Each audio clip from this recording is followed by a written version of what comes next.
May ibang paraan ba to multiply any two-digit number by 11? As easy as 1, 2, 3 lang yan sa ating MathDali Express. Step 1. I-add ang digits ng number na imumultiply sa 11. 5 plus 2 is 7. Step 2. Paghiwalayin ang digits at ilagay sa pagitan nila ang kanilang sum. Step 3. Write your final answer.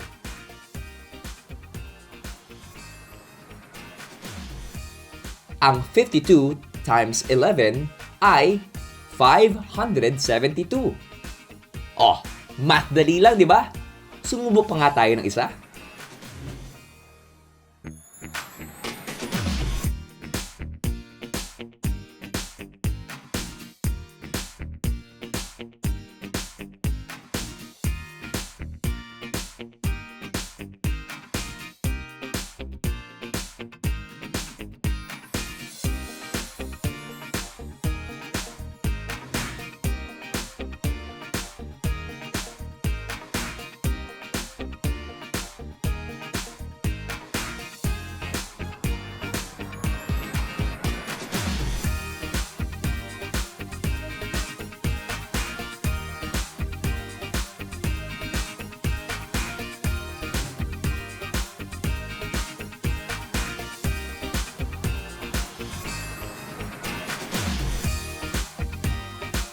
O diba?